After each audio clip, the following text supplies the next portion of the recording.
Hello everybody. You can see we're knee deep in it here, doing the good old driveway wheel hub swap on a 2013 GMC Sierra Z71.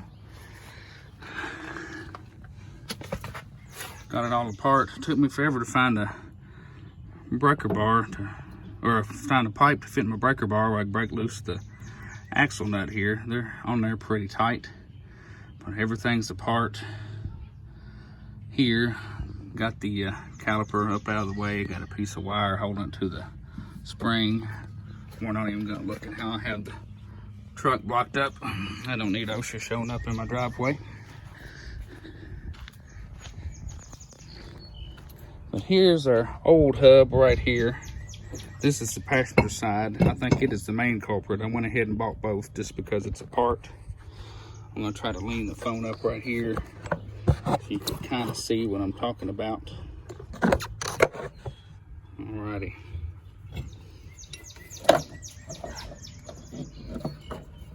You can hear it's making an awful clanking racket in there, and I don't know if you can see it or not. Hold on, got a metal shaving in my finger. Okay, there we go. You can see visible play in there as well. You can wiggle it, you can feel it. This hub is shot, and it was definitely one of the sources of the racket I was hearing in my front end. Which, backstory, the truck started making an awful racket. I figured it was a hub. It was. So that's where we're at. I have the new hub here. This is from Detroit Axle. I'm assuming that's referring to the Detroit province of China, but I digress. I read all the reviews on Amazon. It had really good reviews, even better reviews comparatively to the Timken. Apparently their quality has slacked off here lately, but people are getting quite a few miles out of these, and they're really cheap, so I went with it. I've got 170,000 miles on the truck, and however much I can get out of it from here, that's good. If I have to change hubs again, I'll put cheap ones on it again. No big deal.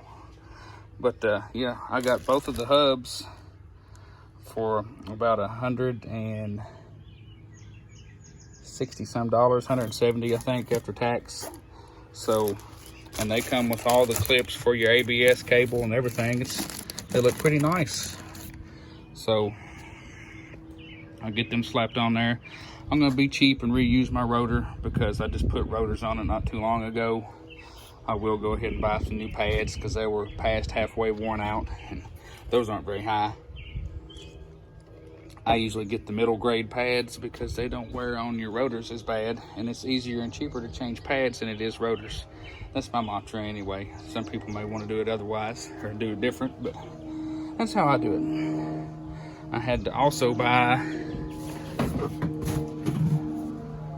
a bigger torque wrench because my torque wrench only went up to 150 pounds, and the front axle nuts on this truck need to be torqued to 188. And again, I didn't want to spend a lot of money on a tool that I'm not going to use very often, so I bought this one from Amazon for 50 bucks. It goes up to 250 pounds. It had really good reviews as well, so we'll see how it works. If my front wheels fall off here in the next few weeks, then I might have a different review about it. But I guess you can post your opinions on cheap tools in the comments. I'm a minimalist. If I don't need it a lot or I don't want it, I'm not going to spend a lot of money on it, and I'll pay for the consequences later. That's just how I roll. But